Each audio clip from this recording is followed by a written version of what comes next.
Hi, I apologize in advance for my voice. I lost it yesterday.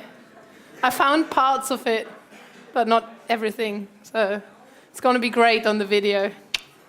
Okay, I had to choose a catchy title for my presentation today, so I just provocatively called it "Sketchers Are the Better Thinkers." Of course, you can be a great thinker without sketching, but definitely sketching makes me a better thinker. So, and I want to talk a little bit why sketching helps my brain to kind of make sense of the mess that is inside here and pick out some brilliant things and some interesting things and makes it a little bit easier.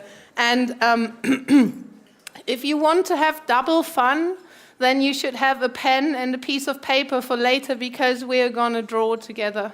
Or you're invited to draw with me, because I have this wonderful device here that is going to kind of capture my hand, and you can see what I'm drawing. And I'm going to draw some stuff, some really simple stuff. If you think you can't draw, then you're going to benefit from it. If you think you can draw, then feel free to laugh at me.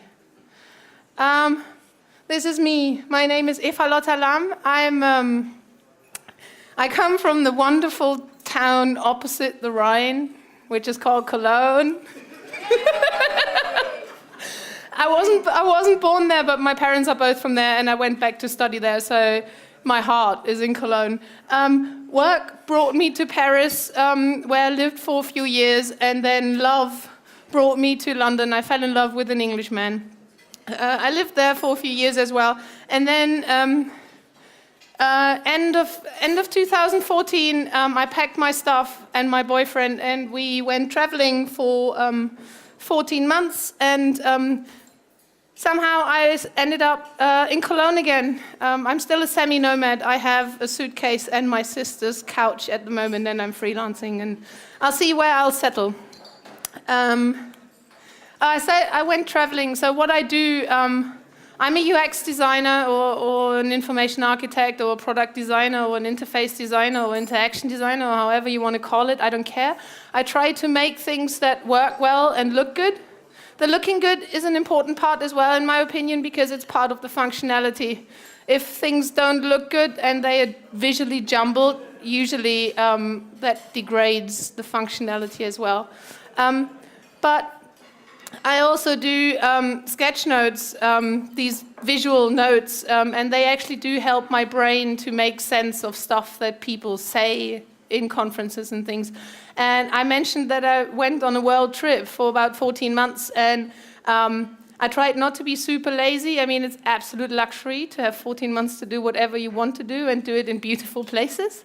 But I was sketching every day, so I took some sketch notes of our trip to capture all the weird and wonderful things that happened, and the people and the animals. Look at this. This is an amazing freaking animal. That's the best animal we saw. That's a flying lizard. It looks a little bit like a cabbage, and then you can throw it and it goes whoo. It's amazing. And that's the guy who caught it. His name was Nock. He built us a bong out of a bamboo thing in 5 minutes. We didn't smoke anything, but he could do it.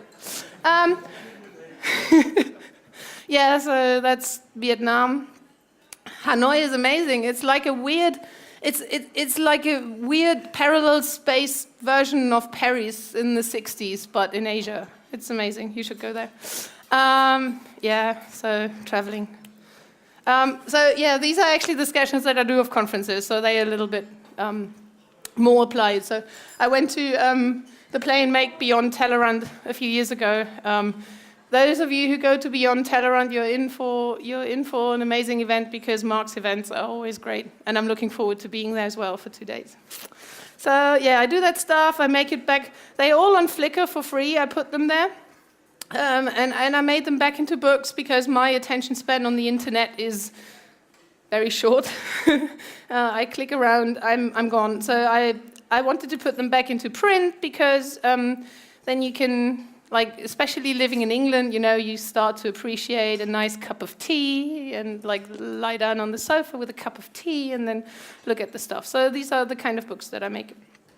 I also do that big format sometimes. It's a little bit more pressure, because people actually look over your shoulder while you're doing it, and you're thinking like, oh my God, I'm gonna it's not good what I'm doing, but yeah. So you can do it big. I do it big as well sometimes, and sometimes. I had the opportunity once or twice to kind of do illustrations for books. This is a wonderful book by Sarah Wachter-Böttcher about content strategy, and I did the opening chapters for that. These are not sketches, I mean, these are fully fledged illustrations, but it all starts with crappy little sketches to kind of figure out how you can visualize abstract concepts about what people do with content and how you make content, how is it called? The thing that everybody does when you make the window bigger, everything changes. Responsive design. Thank you, responsive content. Okay, so and I also, sometimes I just forget words, I'm sorry. And sometimes, of course, I sketch stuff like that. I mean, I sketch interfaces. That's kind of the bread and butter job that I do. And this is what it looks like what you sketch. I mean, you know that stuff. I do it with other people, so other people sketch things. We do it as a group. We try. It's great for collaborating as well. So I love pen and paper. You might have noticed by now. But why? Why do I think sketching is so amazing? Why can't I keep my hands off? I will tell you.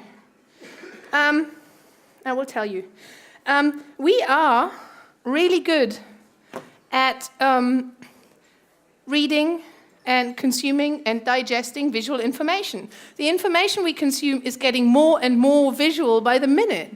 I mean, we look at images and we look at Snapchat and we look at icons and guiding systems and we look at safety advice cards, which are all visual, and we look at these things sometimes when we move house, and we're really good at consuming visual stuff.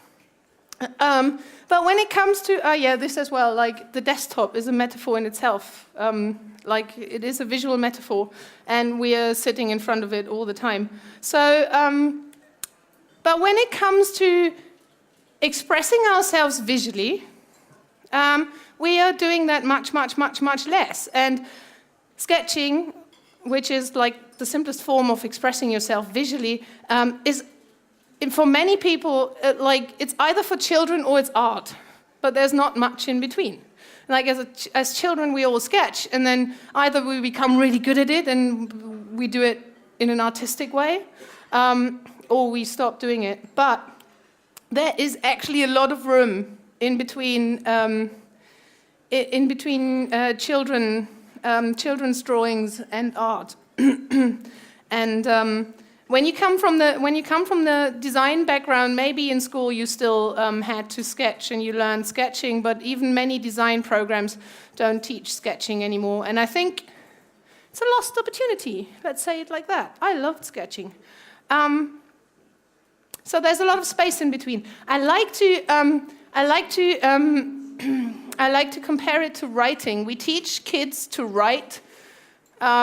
But then, if we then said, okay, now you know how to write, but you're only allowed to write poems or Shakespeare-like plays, but you're not allowed to write to write a shopping list. That's the same with sketching. It's like, well, when you sketch, it has to be artistic. No, there's an equivalent to the shopping list as a sketch. It is to remind yourself of stuff, or it is to communicate to somebody else, and I think it's a lost opportunity if we shy away from sketching because we think it has to look great and it has to be artistic. So this is somebody who wants to express himself. So we talk, right? So we learn talking, speaking as children, and then at some point we learn writing, and that's how we express ourselves. And I don't think that, and I think that sketching is just a third layer. I don't want everybody to draw and not write anymore. Or I just think it is a third layer that can complement what we're doing in communicating stuff to other people.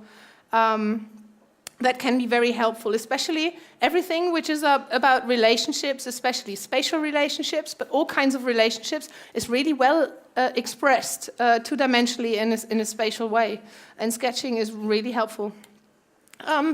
Science is on it as well. There's something which is called, this is now super boiled down, I mean, like, read the studies, but there's something called the picture superiority effect. And scientists looked at when we show people images and when we show people words, what do they remember more of and what do they remember for longer, you know, when we're learning and when we try to remember things. And, well, images win over words. We can remember them more of them and for longer, but the absolute winner is holograms. No, it's actually a combination of images and words. So if we use these two in conjunction, boom, like superpower. It's really good. And one thing that I really like, what happens when I'm sketching, is there's something like a visual feedback loop that's happening. It's actually quite magical. So this is me in the beginning of a project, and I'm so stressed out I even lost my hair. Because the page is empty, and I'm like, oh God, I don't know how I'm going to solve this problem. But it always starts with some kind of a thought. You have some kind of a thought, like a hunch of how it could work or what you want to do. So the important thing is it has to get out of here. It has to get out of the brain, because otherwise everything stays theoretical. So you start to visualize it. It has to go like here through this connection, through the arm and the pen onto the page. And then the magic happens because we can look at it, and that is magical because now we can see what we couldn't see before, and we can reflect and evaluate and think, maybe this is not quite working. This is a little bit too big. Or maybe, oh, something is missing here. Oh, look, these two things, they look similar. Maybe they are related. All this kind of stuff happens when we can see it. And all this reflection and evaluation creates a new thought. And it becomes like this magical feedback loop where you can kind of communicate with yourself. And because we're at the Lean Düsseldorf event, this might look familiar because it is actually lean design. Because in lean design we build stuff and we measure if the things that we build do the stuff that have the outcome that we want them to have. And if they don't, we learn something from it and then we change what we build, or we throw it away and build something new. And this is kind of like a lean design cycle, but all on your own, just you and your piece of paper. It's great. This is one of my design heroes, Otto Eicher, and he says, the making influences the thinking. Actually, he said this in German. He said, das Machen beeinflusst das Denken. And I wholeheartedly agree. Like, as soon as I start making, it changes my process of thought. And sketching for me is a great way to start making. And I want to invite you to make with me, so we're going to sketch in a minute. But before that, I have a few warnings. Because sketching is super fun. I love sketching, but there are a few warnings and a few things. I don't want you to be too disappointed, so a few things here. So when you start doing that, get used to producing things that you don't like. I produce shit that I don't like all the time. It is just, and it's good to get used to it, because among all the things that you don't like, there might be some useful things and things that you like, but it's just completely normal. So I hate doing that, but I do that because I do now I do my, well, I don't know. So these are things, look, these are things that I sketched. And these are things that I don't like. Look at this guy here, he has got multiple legs because I got the legs wrong and he's a bit weird anyway. This guy here with a big fist, I mean, I messed up the hand. And these people here, I have a hard time sketching people holding shit, especially hammers. I mean, it's ridiculous. I don't like those. But hey, I made them. This one is funny as well. Actually, I like this guy because he's so clumsy. But he has got a weird way of hugging because the thumb is on the wrong side of the arm. Whatever. I mean, but I also like animals that look slightly stupid, so I have some sympathy for him. Yeah, like this stuff, and it doesn't quite work. I ran out of space here, so it's a really weird perspective on the bed. It's kind of, maybe it's a new design of a bed. It's curved. And this thing is also like the pedestal. It had to become a bit weird shaped because I sketched the people before I sketched the pedestal, and then I had to, whatever. I mean, it's not perfect. this guy here on the left, you can see I tried to hide with all the shading or all the stuff that went wrong when I was sketching the hand. Shading is really good for hiding stuff. And sometimes I even have to black out the whole thing. This was a portrait I was trying to do by camera, of Cameron Moore, and he looked so ugly. I was so ashamed I had to black out the whole face because it was, I couldn't leave it. So it's black. Speaking of portraits, I suck at doing portraits, and I'm still trying to do them off the speakers. And very often I have to apologize for the stuff that I sketch because they are really bad. And I mean, I write people's names next to it, and it's not like that I think they are fucking ugly. I mean, this was the guy on the bottom left. He looks like Frankenstein. That was supposed to be Stefan Sackmeister. I mean, I really think he does good work, and then I make this. I mean, it's yeah. Well, it happens. And sometimes I even try several times, and I still don't get there. I won't tell you who that is. He was speaking at Beyond Tellerrand a few years ago. It is horrible. I produce stuff that I don't like. Hey, get used to it. Second thing is, and this is a piece of advice that is freaking helpful in all, like for life in general. You have to get comfortable with the uncomfortable.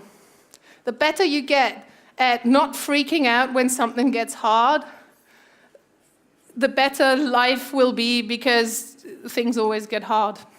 So, and sketching sometimes gets uncomfortable. Actually, comfortable is overrated. I think uncomfortable is super important to kind of develop as a human being. I mean, if you're never uncomfortable, you're probably a lazy freaking blob like in WALL-E, you know, the guys, the humans who are hovering around. They're never uncomfortable, but they are like, ugh. Whatever. So I'm training for a marathon right now. I'm fucking uncomfortable many times at the moment. It's bad. But, so this is my personal learning curve.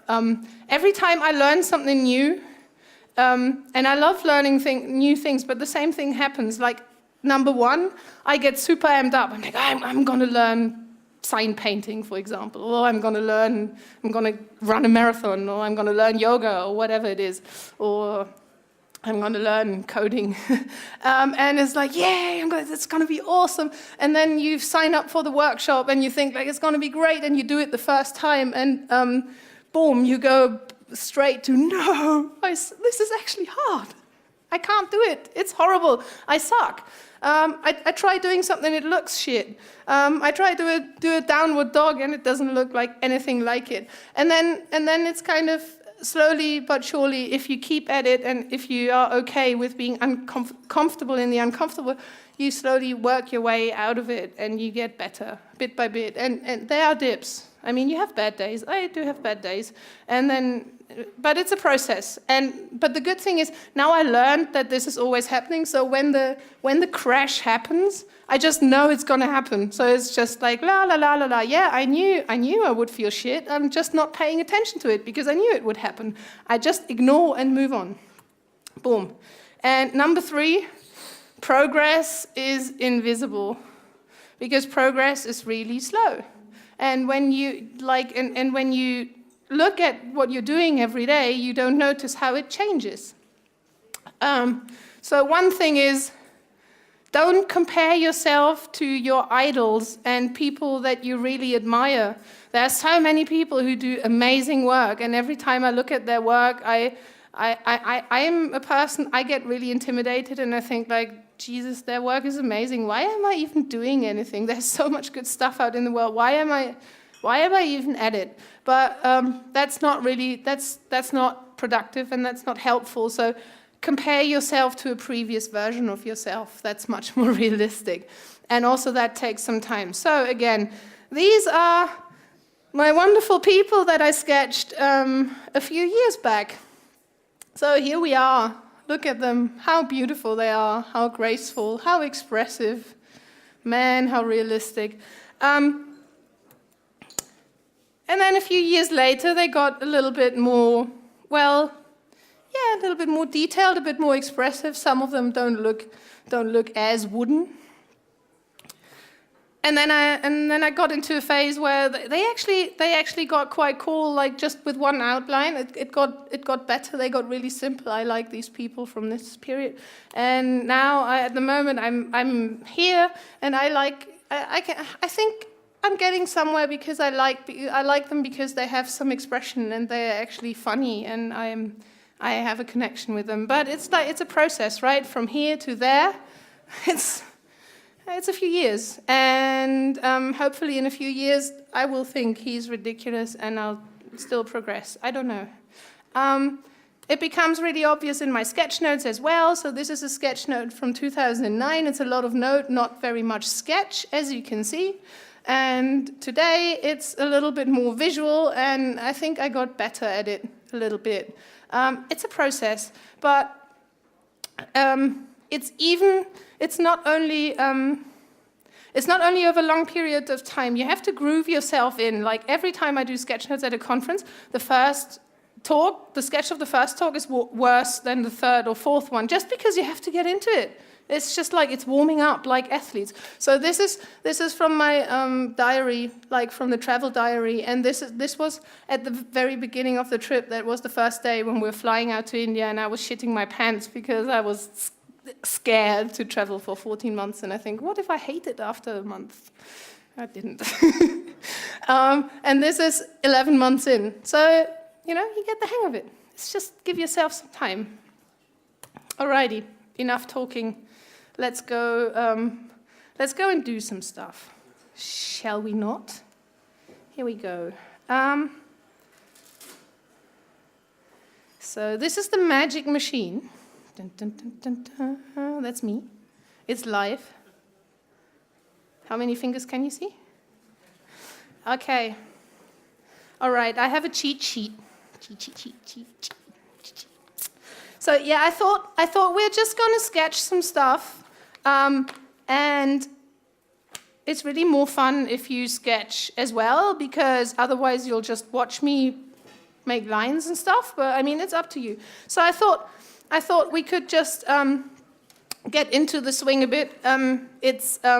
We'll start with some lines.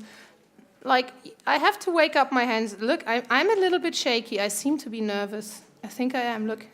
Ha! So we can do some lines. We can do some parallel lines. I'll do them. It's just nice. It's just nice to start out like this with some lines. And I think I'm going to start breathing a little bit slower just to cool down a little bit, get into the swing. I can actually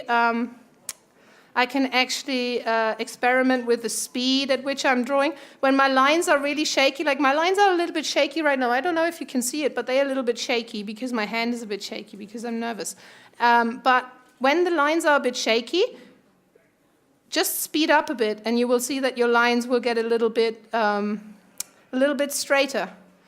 And then if you get too fast, your lines will get a little bit bent. That's a sign that you should slow down a bit. So you have to experiment with the speed a bit.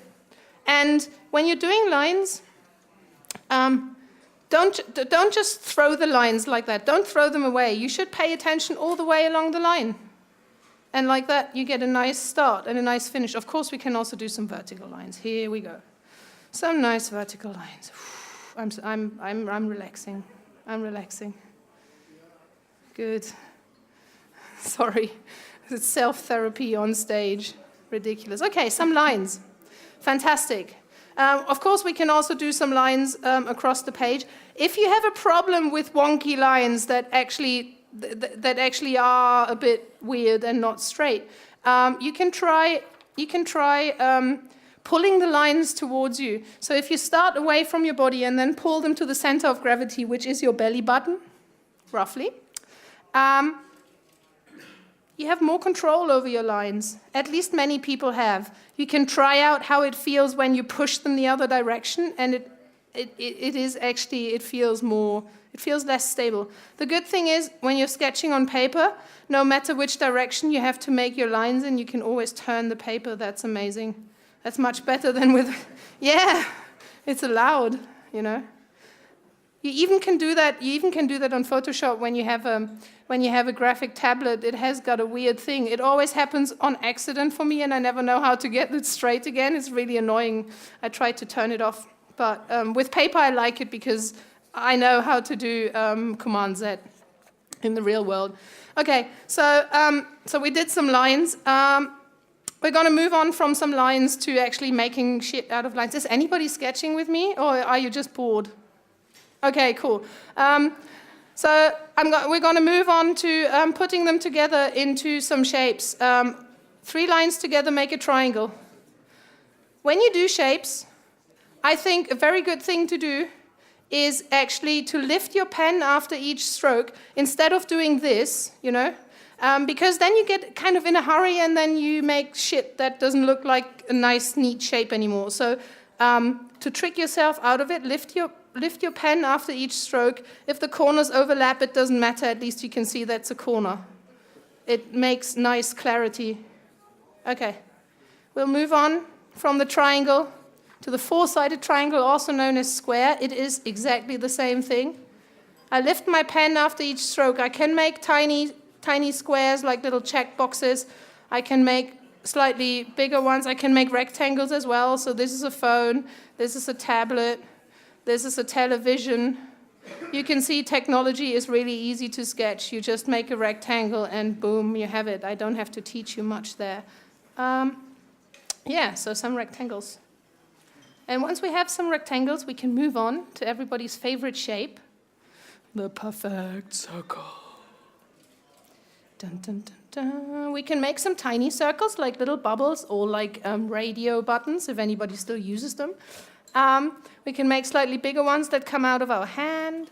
And then we should make some fucking big-ass, badass circles all over the page, because we have kind of a comfort zone in size for sketching. When I tell you make a rectangle, you make it a certain size. That's your comfort size. It's great to have a comfort size because it's comfortable, and everything else is already stressful trying to sketch, so why not just have the size comfortable? But you should also teach your hand that it can do all kinds of other stuff. So when you're warming up, going big is really good. If you always do your circles clockwise, do them anti-clockwise and see how it feels. Ugh. Weird. If you always start them on the top, start them on the bottom, start them at the wrong side, make them the wrong way around. Hello, hand. We have never done that. Okay. Here we go. We have some circles. Circles are great. You can make pie charts out of them. You can sketch pizzas. You can sketch faces. You'll see. That's a pizza. But today the food is much better. We don't need pizza. Go away. Okay, so I hope you're warmed up. I am warmed up. I relaxed a bit. So now I just want to sketch some simple things. If you're all really good at sketching, then you can laugh at me. Okay, so I said, well, sketching technology is really easy. So this is a phone, and this is a tablet. A computer is also really easy. Basically, when I sketch, I take basic shapes. Like we started with a line, a dot is important as well, a line, a triangle, a square, and a circle. And if you have that, you can make almost anything in this world by just combining them. It's like Lego, and geeks like Lego. I like Lego as well. It's like Lego. So we can make a computer out of that as well by just attaching a slightly skewed rectangle here as well, and maybe some lines that cross over. So this is usually when I have to draw a computer that's good enough. A rectangle can be all kinds of other stuff, of course, like an email or something that I sketch very often, like a little flag. When I'm on the whiteboard and we're planning a project, that's a milestone. If you want to make a flag that looks a little bit less boring, you can also start with a line, and then instead of just doing a boring rectangle, you do like a wavy line and another parallel wavy line, and you close it, and here you go, you have a wonderful flag. You can make that into all kinds of flags. So you can make that into the flag of the US of A, or into the flag I personally like the flag of Japan, graphic designer's favorite flag. What I like to do as well, when it's about project planning and I do visual project planning, like on the whiteboard, it's always nice to have nice little doodles. When there's a goal, I like to make it when you just add some lines and then you do that.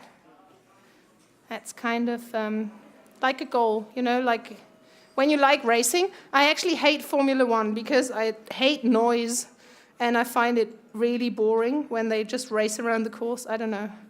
I like other sports. I don't know. What do I like watching? I like watching the World Cup, but only when it's the World Cup or the European Cup and when the Germans win. And my boyfriend, who's English, sits next to me and I say, see? So a little goal flag that is waving around is really handy. Another thing that you can do as well with this flag is actually, we did triangles, so we do a triangle and another triangle, like this, and some jiggity-jaggedy-joo. And you can have a little flag on top of a mountain. That's a good goal as well, because if we want to get up here like doing, doing, doing, doing, doing, then we'll be super happy when we finally get to the top of the mountain. So I do that very often as well. So for goals, sometimes not everything is smooth at a project. So there are hurdles. Hurdles are super easy as well. It's just a rectangle with 2 feet. And then, like this, like a little roadblock. If you want to make it a little bit more realistic, you can just turn it a bit and skew the rectangle and make a little roadblock like this. This thing is also super handy, not only for roadblocks, so this is, like if you have several of them, like first you have to, first we have to convince our boss. And then we get sponsors, like these are all the things, and these are the things that you boing, boing, then hop over, and at the end you're like on the top of the mountain and you go, yay. So it's also super handy, this shape, if you just want to, if you want to show where to start and where to finish.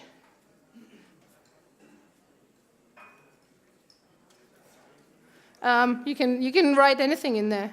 You can. One thing that I want to show you. I did it wrong, but I know how to write things at a certain length, but it still happens to me. You can also, when you do text in a box, the trick is first the text and then the box, because the rule of text in boxes is no matter how big you make the box, the text will never fit. I promise you. It always happens. So you can also have things in the middle here, like this is my favorite stop. There, I stop here. That's me. Yay! And that's the person who gives the free hugs. Here we go. I love it.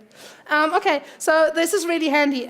If something is really amazing and there's a benefit at the end, I love sketching something else, and this is where the triangles come in handy. I don't personally like triangles very much. They are so 80s. I'm not into 80s music. I'm not into shoulder pads. I'm not into neon colors. I'm glad that the 90s revival wave is kind of rolling along. I'm more like Nirvana and shit. So, but triangles are super handy because you can make a triangle, and this is going to be a diamond. I never knew how to sketch diamonds, but I love diamonds now because now I understand how to sketch them. It's a triangle with 3 little triangles on top. And then you close it. And then you connect these. And this is wonderful.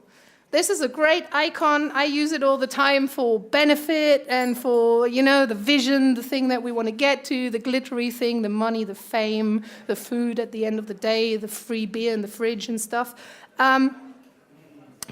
You could also just sketch the beer. Here we go. That's the beer. And this is the little foomp, foomp. Okay, yes, the benefit. The benefit. Okay, yes. Of course, everybody has ideas, and an idea is a light bulb. We learned that. I sketch a light bulb just by doing a circle, and you'd put a little box at the bottom See, it's like Lego, like it's a circle and a box. And then you do some stripes here. Boom. And a little squiggly thing. And that's the light bulb. Actually, this is more like a German light bulb. In England, they have lots of light bulbs which are actually like that. They are not screw in. They are like, they are click in. I hate them. It's like, why do you have two systems for light bulbs? Why don't you only have screwing light bulbs? But different countries. But I love people on the island. Okay, so this is the light bulb. But the light bulb actually, with the same shape, sometimes when things go wrong, a good idea can become a big problem, and then sometimes it goes like this. So you can repurpose your shapes depending on what's happening. So yeah, this is really bad. Bad things happening. Ugh. And then it starts to rain. Not today. Okay, so I use this as problem a lot when there's conflict or something. Yeah, and when it really goes bad. I love sketching skulls. I had a colleague who was sketching amazing skulls all the time during meetings. He's a great guy, and his skulls are amazing. So yeah, these are really simple things that I use when I plan meetings with people or I take meeting notes. I just sprinkle little icons in to kind of find things really quickly, which helps. But how are we doing for time? And everybody's still awake. We still have 20 minutes. But so these are objects. Objects are great because you can look at them and you can kind of break them down into basic shapes, and it's super easy. It's actually quite easy to get started. But actually what we're doing is all about people, right? So it becomes interesting when you want to sketch people. And you can sketch people actually the same way you sketch objects. It's all made out of basic shapes. And you put them together in different ways, and boom, you have people. So usually we sketch people like this, right? Everybody does these little stickmen.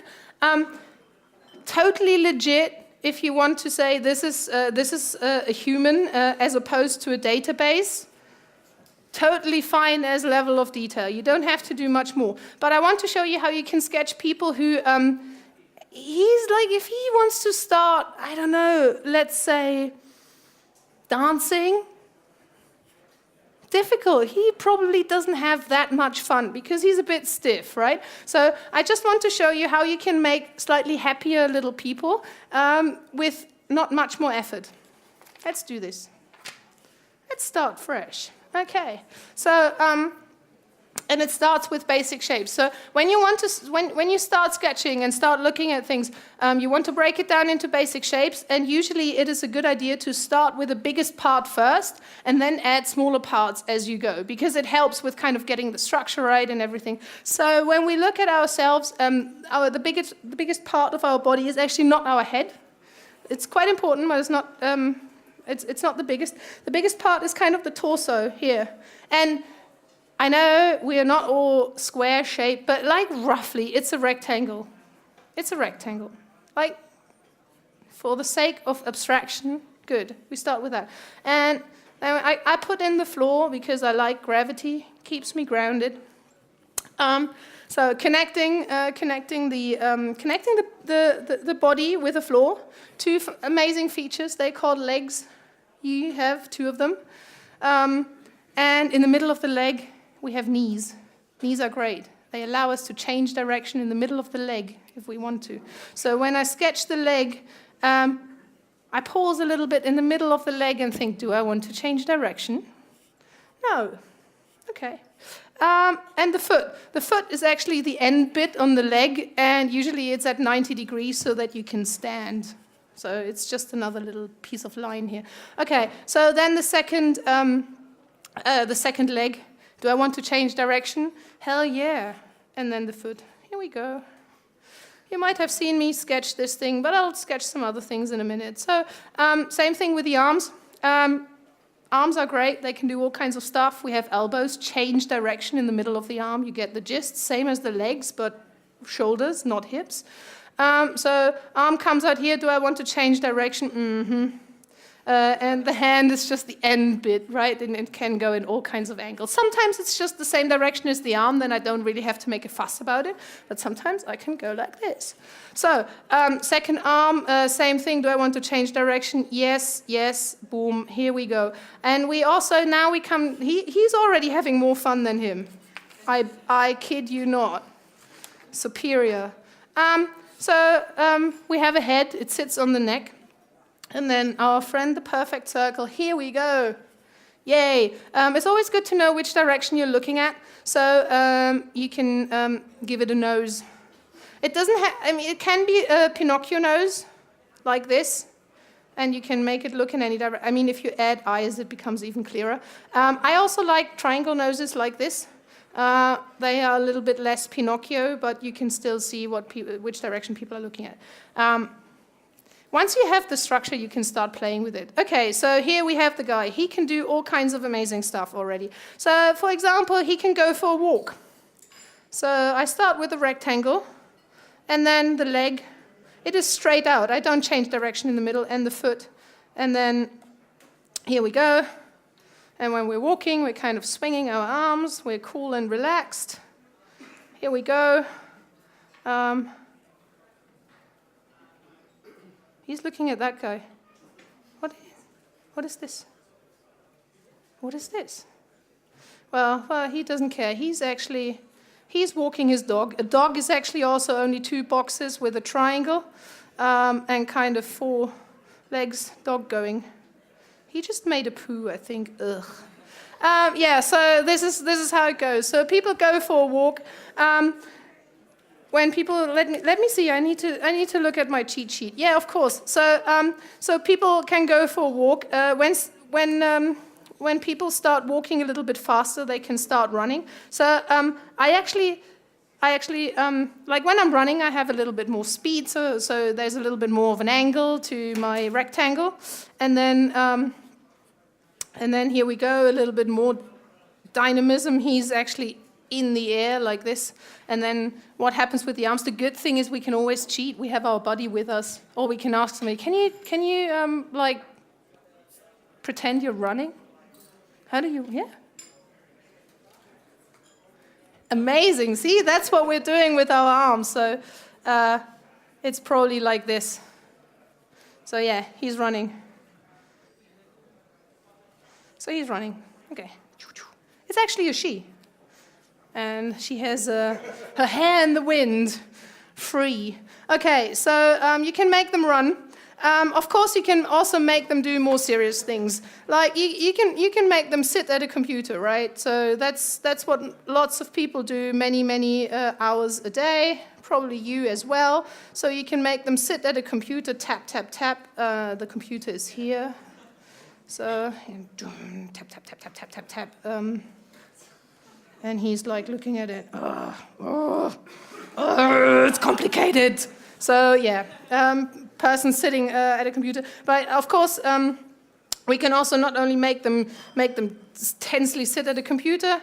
When we're more like here, we can also make them sit more relaxed, like at the beach, or with a cocktail in their hand.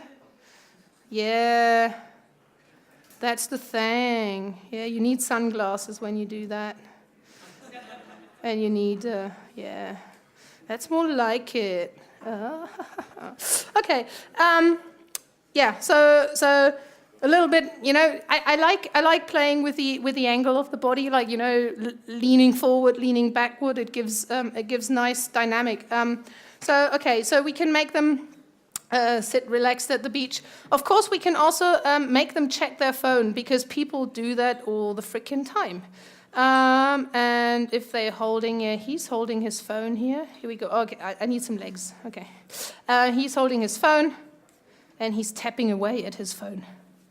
Oh, new Facebook status. Oh my God, tap, tap, tap, tap, tap, tap, tap. Like. Instagram, yeah, this is Instagram likes. This is Facebook likes. Does Snapchat have likes? I'm too old for Snapchat. I don't understand it, so I don't know. Yeah. Anyway, obsessed. doesn't see that the bus is just going past, and he missed it again. Happened to me recently. No, it didn't happen to me with the bus. It happened to me with the barn. I don't know how to say that in English. It happened to me with a underground. It's not underground because in Cologne they are overground. But whatever, it went away because it went from the wrong place. I got sidetracked. They can check their phones, but they can also go analog because that's actually quite nice as well. They can write a letter, for example. We can make them write a letter. So he's sitting at the table. He's looking down at the letter that he's going to write, and he's writing a letter to the person that he loves. Because sometimes we should do that. So he's thinking lovey-dovey thoughts. He's thinking, I love you, and I'm going to write a letter to you, and you're going to love me back, bitch. Sorry. So you can write a letter to somebody you love, and when the letter arrived and then you finally meet, of course, people can also interact, and that's when it becomes beautiful. So, of course, people can also hug, because it's scientifically proven that hugs relax you, because there is a substance called oxytocin that is released when you hug, and it slows down your heartbeat, and it makes you happier. So if you can get a hug, get one. If you can give a hug, give one. But of course it's not. Always that harmonious. You know, I have a relationship. I know how it works. We went traveling for 14 months. We saw each other 24/7 for more than a year, and we had amazing time. We had a lot of hugs. You know, when you're lost in the middle of Lima, you need a hug. But sometimes it's also a different story. Sometimes you can have an argument.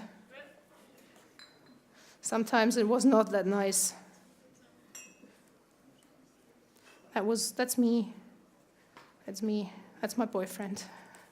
That's my boyfriend. He has got long hair. He rarely has his hair open. He had a man bun before man bun was even a word. So you can have an argument as well, and you can make them have an argument. Sometimes that happens. Of course, you can not only make them have an argument, you can make them have an idea, which is much more productive, especially in the workplace. I kid you not. Here we go. This guy just had an idea, because you can then start combining these little icons and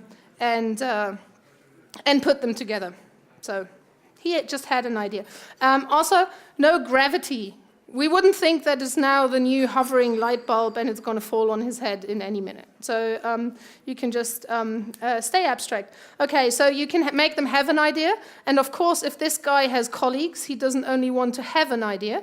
After he had an idea, he wants to explain this idea to other people in a little presentation. Here we go, and here he is, and he's going la la la la la la la.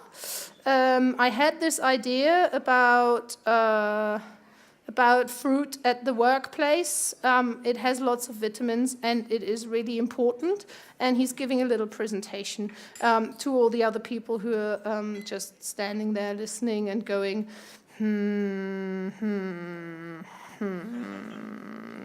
not sure if I agree. Okay, and after all this work, after having ideas and after listening and explaining stuff, of course, when the work is done, finally, if they are not already at the beach or outside of the barbecue, we can also make them have a good time. And that looks sometimes... That looks like that. Gangnam Style. And with that, I hope you're all going to have a good time. How are we doing for time? I think I've been doing stuff for about an hour, talking and drawing. Yeah, 8 minutes to 8. On the website it said that that me entertaining you in this wonderful way is followed by 30 minutes of Ask Me Anything. So you could ask me anything. If you have a request for sketching something that you never knew how to sketch, I can give it a go. Maybe I will fail, but at least I'll give it a try. So if you want to ask me a question, or if you want me to sketch anything that you don't know how to sketch, I'll open the floor to you lovely people. I don't know if there's something with a microphone or people just shout. There's a microphone. So if you have a question, just wave your hand and the lovely Pete is going to come round. Nobody? I'm going to ask myself a question. What's your favorite animal, dog or cat? I'm a cat person. But if I can choose, I'll choose a bear. Because I like bears. Okay, does anybody have a better question for me? That was really silly. Nobody has a question. That's going to be short. Yes? How do you lay out the sketch note?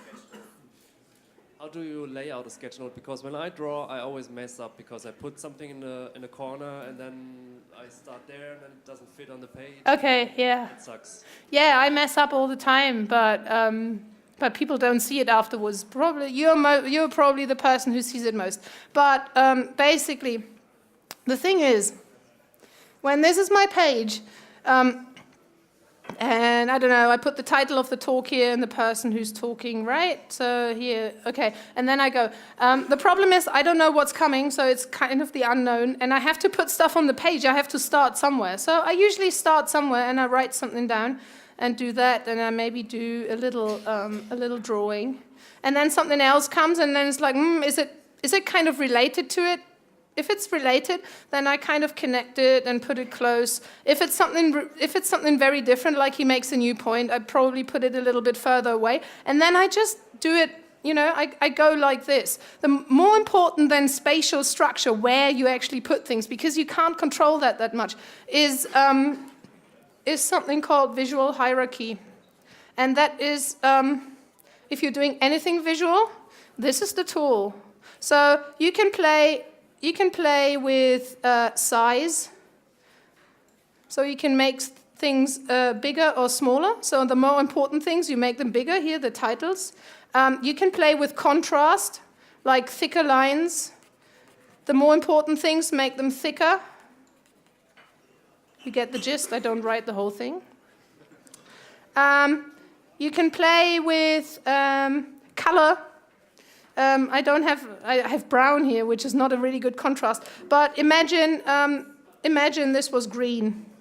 You can make a different color, and you can play with style. This would be a different style to this one as well, or this would be a different style as well. So these are the things that distinguish. With that, you can build a visual hierarchy, and no matter where on the page, like the big things end up, they will always stand out and you can scan them. And if you sketch yourself in a corner and there's a super important point that you wanted to put here, you just put it somewhere where there's space and you connect them. Because in perception, there's an amazing thing as well. So these are all kind of attributes to create visual hierarchy according to laws of how we perceive stuff, right? And there's this is kind of this is Gestalt theory, and position is stronger than size and contrast and color and shape.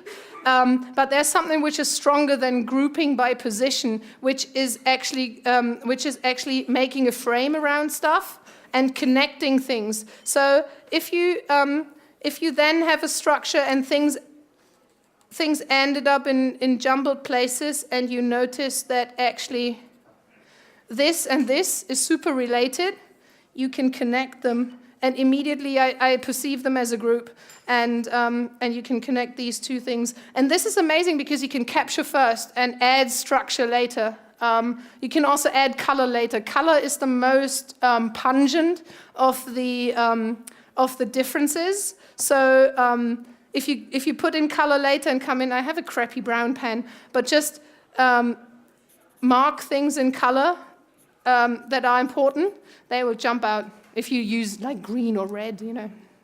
Yeah, like pink. Yay. Here we go. Look at this.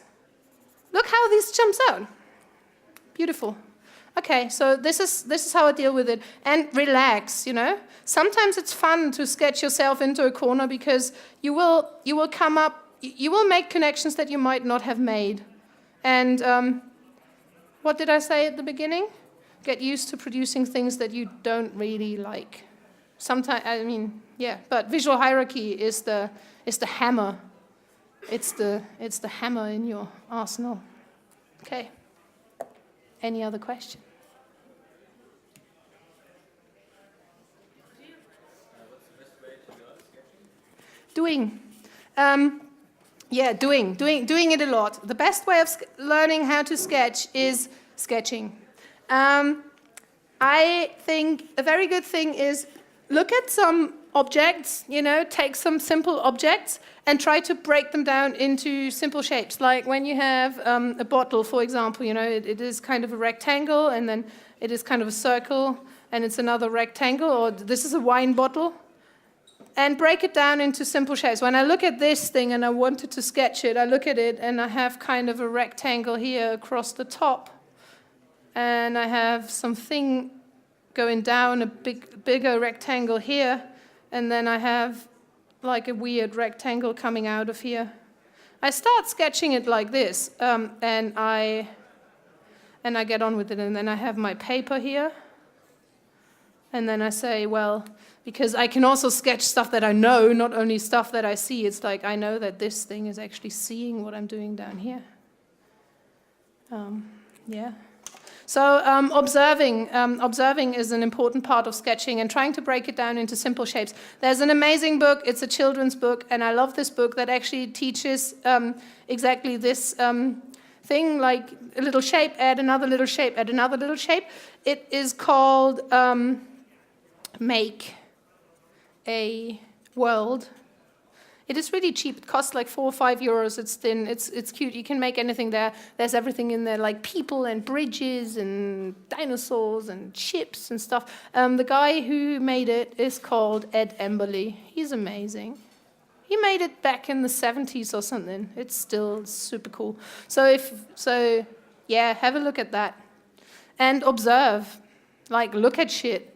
Like when you ask people to sketch a bike, you see freaking bicycles every day, but when you then have to sketch it, it's like, damn it, it has like this frame and then it has wheels attached to it. But how exactly?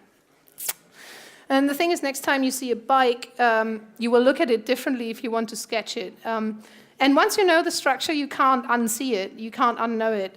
Actually, a bike is a triangle attached to another triangle with a little line. And then you have two circles. And then you have the steering thing. And once you do this, once you figure out, once you sketch something with simple shapes, then you practice and you go, okay, I'll sketch it 50 times now. I do 50 freaking bikes. Here we go in the other direction as well. You fill a whole A4 page with bikes. And it is like learning how to write the letter A. In the beginning, it was like, oh, I have to go like this, and now the angle is like this, and now where's the... it's like, took you ages. And then you did it 100,000 times over your career as a writer. And now you just do it. Same with objects and with little icons. Sketch them 50 times. Take one thing a day. And then practice for 5 minutes, filling a whole page, and they will be in your hand. We have muscle memory.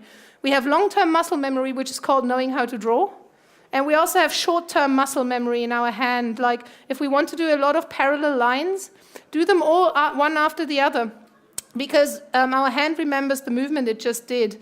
Like, or when you want to do, like, all kind of arches that are same size and same height. If you try to do a shape and then do a different shape, you will feel that it's harder to kind of get the stuff even, just because by doing another shape in between, our hand forgets what it was doing. So, yeah.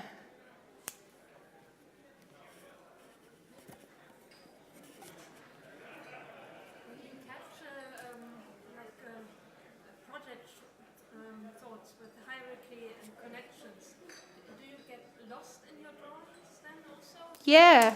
Or is this drawing the connection, or is this sufficient?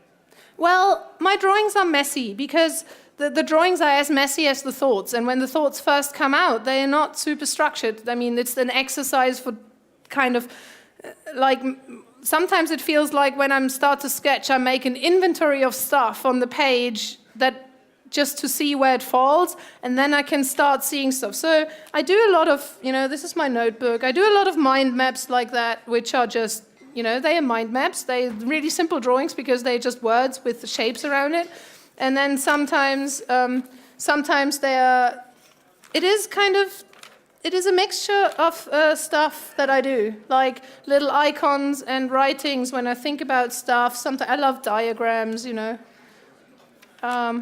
Yeah, so it's not always neat. It's often messy. But once it's out, you can redo it and you can order it and start playing around with it. And that's why I love putting it on paper. Yeah.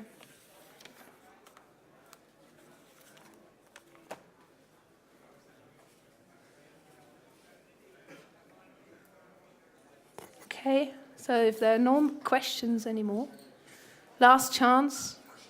3, 2, 1. Okay, then thank you for listening. Have a good evening, and if you're around at Beyond Tellerrand, or even tonight, I'll be around for a while, so I'll be very happy to chat if you want to chat. Thanks.